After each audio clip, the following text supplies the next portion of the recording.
পথে আগামীতে নেতৃত্বে দীর্ঘতলে বিচারে সংস্কারে এগোতে নির্ধারিত সময়ের ২.৫ ঘণ্টা পর রাজশাহীতে শুরু হয় জাতীয় নাগরিক পার্টির দেশ গড়তে জুলাই পদযাত্রা। রোববার বিকেল ৬টায় নগরীর রেলগেট এলাকা থেকে এই কর্মসূচির সূচনা হয়। পদযাত্রাটি রেলগেট থেকে নিউ মার্কেট, রানীবাজার সহ বিভিন্ন সড়ক প্রদক্ষিণ শেষে রাজশাহী 0 পয়েন্টে গিয়ে শেষ হয়। এরপর ওই স্থানে শুরু হয় পূর্ব ঘোষিত সমাবেশ।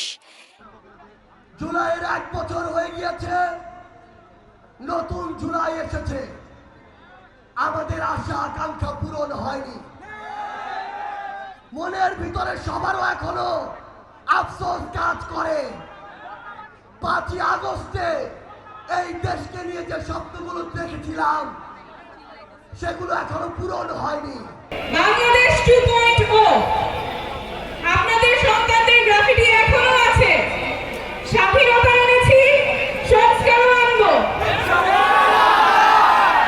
এনসিপির এই পদযাত্রায় অংশ নেন পার্টির কেন্দ্রীয় আহ্বায়ক নাহিদ ইসলাম, সদস্য সচিব আক্তার হোসেন, উত্তর ও দক্ষিণাঞ্চলের মুখ্য সংগঠক সার্জিস আলম ও হাসনাত আব্দুল্লাহ, ডাক্তার তাসনিম জারা সহ কেন্দ্রীয় ও স্থানীয় নেতারা। সাংবাদিকরা আবার মগ্ন হয়ে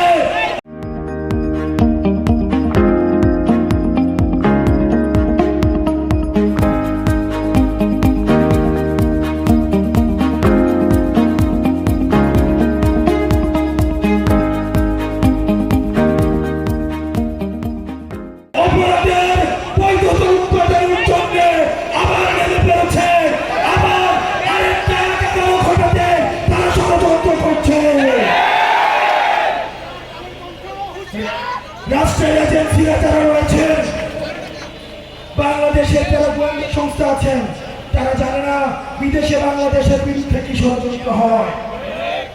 তারা জানে না বাংলাদেশের সার্বভৌমত্ব ঝুঁকিতে ফেলার জন্য কি ষড়যন্ত্র হয়। তারা যেটা করে, তারা ক্যান্টনমেন্টে বসে বসে রাজনৈতিক দল খোলে। দুপুর থেকেই রাজশাহী মহানগর সহ আশপাশের জেলা উপজেলা থেকে ট্রাকে করে আসতে থাকেন সহস্রাধিক নেতাকর্মী। ব্যানার, ফেস্টুন আর মিনি মিছিল নিয়ে অংশ নেন পদযাত্রায়। অনেক স্বপ্ন নিয়ে আমার ভাই আবু সাইদ পুলিশের বুলেটের সামনে বুক পেতে দিয়েছিল। অনেক স্বপ্ন নিয়ে আমার এই রাজশাহীর ভাইয়েরা শহীদ হয়েছিলেন। আমাদের স্বপ্ন ছিল না কেবল শেখ হাসিনার পতন, আমাদের স্বপ্ন ছিল একটি নতুন বাংলাদেশ, সংস্কারের মাধ্যমে বাংলাদেশের পুনর্গঠন। কিন্তু বন্ধুগণ, দুঃখের কথা, ৫ই আগস্টের পরে নানান শক্তির ষড়যন্ত্রে সংস্কারের পথ রুদ্ধ হয়েছে। ঘোষিত সময় অনুযায়ী এই কর্মসূচি শুরু হওয়ার কথা ছিল বেলা ৩:৩০টায়। তবে আবহাওয়া ও কেন্দ্রীয় নেতাদের দেরিতে পৌঁছানোয় লেগে যায় অতিরিক্ত ২.৫ ঘণ্টা। জানা যায়, পদযাত্রা ও সমাবেশ শেষে রাজশাহী বিশ্ববিদ্যালয় এবং কাটাখালীতে পথসভা ও শহীদ পরিবারের সঙ্গে কেন্দ্রীয় নেতাদের সাক্ষাতের পরিকল্পনা রয়েছে। সোনিয়া ইসলাম, উত্তরভূমি, রাজশাহী।